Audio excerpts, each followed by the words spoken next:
একটি বা দুটি জুতার ফিতা আত্মসাৎ করার কারণে তাকে জাহান্নামে যেতে হতো।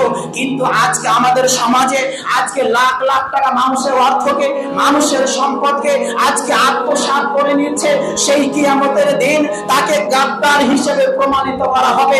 আজকে প্রধান থেকে নিয়ে, আজকে মেম্বার থেকে নিয়ে, আজকে ডিলার থেকে নিয়ে, আজকে যত সমাজের এই সমস্ত মানুষের অর্থকে, মানুষের সম্পদগুলোকে যারাই আপনার কিনা যারা পরিমাণ আপনার সে সম্পদকে হরণ করে নিবে, আত্মসাৎ করে নিবে, সেই কিয়ামতের দিন ওই মাল নিয়ে, ওই অর্থ নিয়ে, ওই সম্পদ নিয়ে কিয়ামতের দিন কাঁধে করে সেই কিয়ামতের দিন উপস্থিত হবে।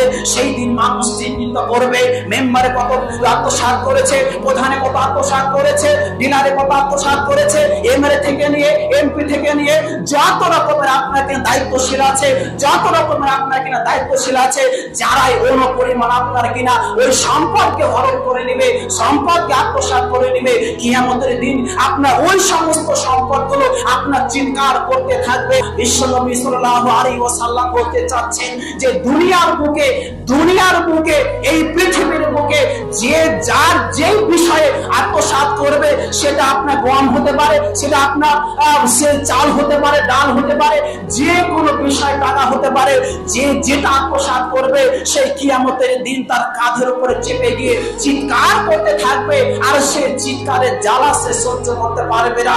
সেই দিন আপনার কিনা গাদ্দার হিসেবে সে প্রমাণিত হয়ে যাবে। সেই দিন আফসোস করবেন, আমরা মানুষের অর্থকে আত্মসাৎ করেছিলাম, মানুষের সম্পদকে হরণ করেছিলাম।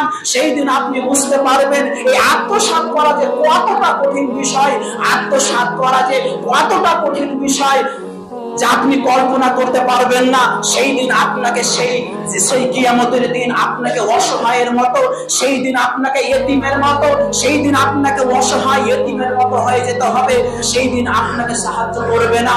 আজকে যে যেটা আত্মসাৎ করবে সেটা কিয়ামতের দিন তার কাঁধের উপর চেপে গিয়ে আপনার চিৎকার করতে পারবে।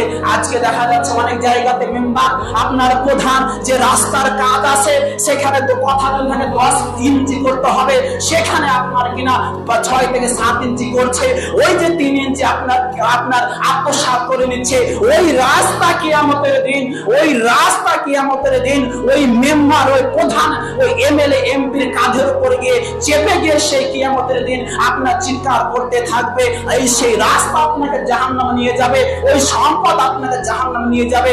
যে রাস্তায় আপনি মানুষের হক করেছেন, জনগণের অর্থ, জনগণের সে টাকা, জনগণের অর্থকে যে আপনি যেইভাবে আত্মসাৎ করছেন, রাস্তা থেকে নিয়ে আপনার কিনা যে কোনো বিষয়ে আপনি আত্মসাৎ করবেন, ওই রাস্তা, ওই জায়গা, ওই জমি আপনার কিয়ামতের দিন আপনার কাঁধের উপরে চেপে গিয়ে আপনার চিৎকার করতে থাকবে। সেই দিন মানুষ অসহায় হয়ে পড়বে, মানুষ এতিমের মতো হয়ে যাবে, মানুষকে সাহায্য করবে না। সেই দিন মানুষ আফসোস করবে। সেদিন প্রধান থেকে নিয়ে, মেম্বার থেকে নিয়ে, এমএলএ থেকে নিয়ে আপনার সেই দিন আফসোস করবে, আমরা মানুষের যেইভাবে অর্থকে, মানুষের সম্পদকে যেইভাবে আত্মসাৎ করেছিলাম, আজকে আমরা এতিম হয়ে গেলাম, আজকে আমাদের জাহান্নাম ছাড়া আর কোনো জায়গা থাকবে না। সেই দিন আপনার আফসোস করা ছাড়া আর কোনো উপায় থাকবে না। তাই আমাদেরকে এই আত্মসাৎ করা সম্পর্কে বিশ্বনবী সাল্লাল্লাহু আলাইহি ওয়াসাল্লাম এমন কঠিন ভাবে, এমন জটিল ভাবে এই বক্তব্য পেশ করেছেন। বিশ্বনবী সাল্লাল্লাহু আলাইহি ওয়াসাল্লাম সমস্ত সাহাবীদেরকে বারবার তাগিদ দিতেন, ও সাহাবীগণ তোমরা শুনে নাও, তোমরা কোন সময় মানুষের অর্থকে, মানুষের সম্পদকে যারা পরিমাণ আত্মসাৎ করিও না। সেইভাবে আপনার বলার চেষ্টা করতেন।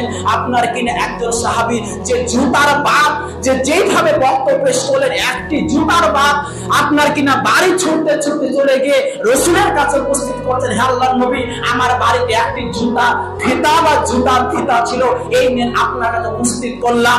তাহলে দেখেন আজকে যারা লাখ লাখ টাকা আত্মসাৎ করছে, কোটি কোটি টাকা আত্মসাৎ করছে, এদের অবস্থা কি হতে পারে, এদের অবস্থা কত ভয়ানক।